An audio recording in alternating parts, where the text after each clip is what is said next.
9th, 2012 was a normal school day for Malala and her friends. We were having exam that week, and the paper on the 9th of October went very well. It was of Pakistan studies, but the paper one day before was of physics. I love physics, but it was hard. After a busy day of exams, they spilled out of the school gates just as these girls are doing today and began their journey home. I love to go on foot, but my mother told me that you must not go on foot now and you must go in a bus, then you would be safe. Along with Malala and her best friend Muniba, fellow students Kainat and Shazia were also on the bus that day. Malala's friend was first in line, and then Malala, and next to Malala was Shazia, and I was next to Shazia. We were about to get to the crossing where we turned towards Malala's home to drop her off first.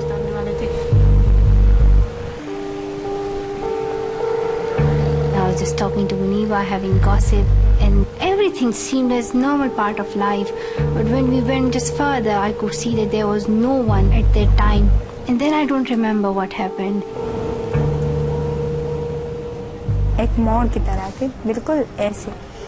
The road was just like a curve, and when the van gets there, it slows down. When we reached that point, two boys appeared who I'd never seen before.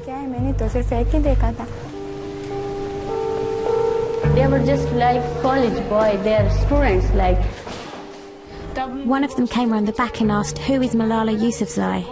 She was very scared at that time. She doesn't tell me anything. So all of us looked first towards Malala, then towards the man. So he knew she must be Malala.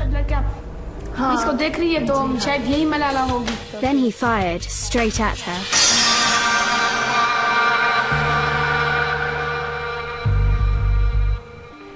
This is where the horrific events of that day unfolded. Looking at the side of the bus, it must have been a terrifying experience for everyone on board. All of the students and the teachers must have felt the danger from that gunman. The gunman had fired 3 bullets, hitting Malala in the head and also wounding Shazia and Kainat.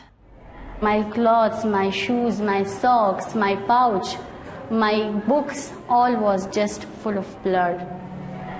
Malala's blood? Malala's blood. Hit you on the left side of my head. I would have been doing like this.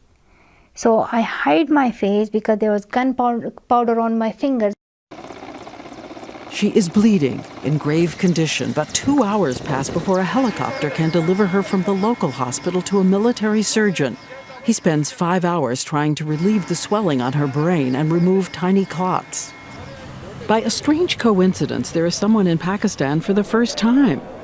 A top specialist in pediatric trauma from England, Dr. Fiona Reynolds, with her colleague, Dr. Javid Kayani. They've been sitting in long governmental meetings on medical programs when suddenly Dr. Reynolds is told to race out and try to save the life of a famous and dying child. The tubes have given Malala an infection. The machines are improperly set. Her blood isn't clotting. Her lungs and kidneys are beginning to fail.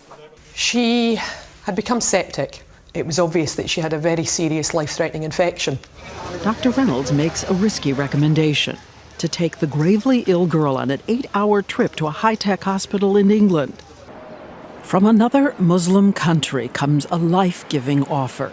The Emir of the United Arab Emirates sends one of his royal planes outfitted as a hospital, a state-of-the-art intensive care unit.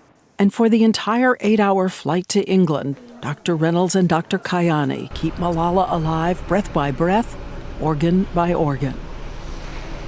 And they also have noticed something else that defies possibility.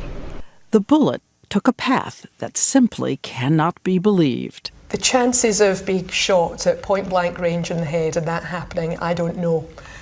But it is amazing, truly amazing. I don't know why she survived. Maybe his hand was shaky. He hit her there.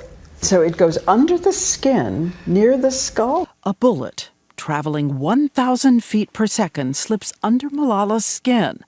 But as it heads toward her brain, that bone turns out to be so strong and curved, it forces the bullet to ricochet away, and instead smashes her eardrum, severs the nerve in her face, and hits her shoulder.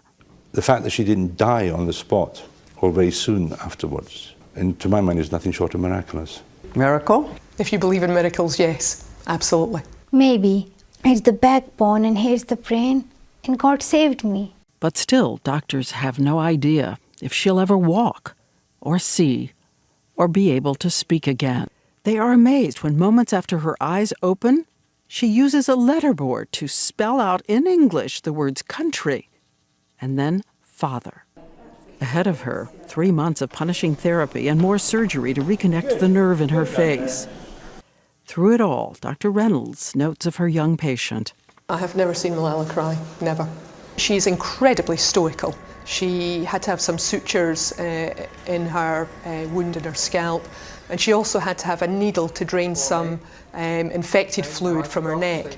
And on both occasions, she didn't wince, she didn't cry, she didn't even squeeze my hand when they were sticking needles into her. I didn't cry because now I totally changed after that incident. But I don't know how did I change. I don't know what happened to me. But I have to say, who can do this?